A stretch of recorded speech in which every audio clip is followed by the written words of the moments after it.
ஏதோ இன்றைக்கு நடைபெற்று முடிந்திருக்கக்கூடிய தேர்தலில் ஏதோ நாம் தோற்றுவிட்டது மாதிரி, அதுவும் படுதோல்வி அடைந்து விட்டது மாதிரி, இத்தோட திமுக கதை முடிஞ்சிருச்சு அப்படி என்று கவிதை இளைஞர் பாடுவதற்கு கூட முன் வந்திருக்கிறார்கள்.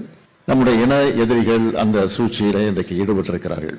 ஆனால் திமுக பொறுத்த வரைக்கும் எத்தனையோ தேர்தலை பார்த்திருக்கு.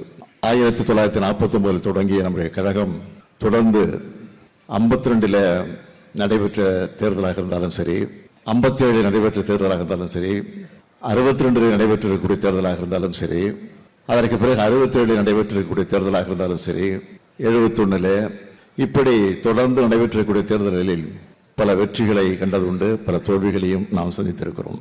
ஆனால் தோல்வியடைய நேரத்தில் தான் திமுக எப்பொழுதுமே ஒரு பினிக்ஸ் பறவையை போல கிளர்ந்து எழக்கூடிய நிலையில அது வரும். இங்க கூட பேசியவர்கள் எல்லாம் ஏதோ ஒரு சோகத்தில் இருப்பது போல நான் பார்க்கிறேன். நாங்க மட்டும் இல்ல, இந்த மேடையில் இருக்கக்கூடிய மட்டும் இல்ல, எதிரில் இருக்கக்கூடிய கூட இங்க சோகமாக உட்கார்ந்து காட்சி பார்க்கிறேன். நாம் சோகப்பட இருக்க வேண்டிய அவசியமும் இல்லை. நாம் தான் இன்றைக்கு ஆட்சியில் இருக்கிறோம். நம்முடைய திட்டங்களை பற்றி நான் சொல்ல வேண்டிய அவசியம் இல்லை. 5 வருஷம் ஆட்சி பொறுப்பில் வந்தப்போ தமிழ்நாட்டு மக்களுக்கு, ஏழை எளியவர்களுக்கு, விவசாய பெருங்குடி மக்களுக்கு, நெசவாளர்களுக்கு, தொழிலாளர் தோழர்களுக்கு, அடித்தளத்தில் வாழ்ந்து கொண்டிருக்கக்கூடிய பிற்படுத்தப்பட்ட தாழ்த்தப்பட்ட மக்களுக்கு, மாணவர்களுக்கு, மாணவியர்களுக்கு, பெண்களுக்கு, மகளிருக்கு, ஆசிரியர்களுக்கு, இப்படி எல்லா தரப்பு மக்களுக்கும் பல்வேறு திட்டங்களை நிறைவேற்றிய ஆட்சி நம்முடைய திராவிட மாடல் ஆட்சி என்பதை யாரும் மறுத்திட முடியாது.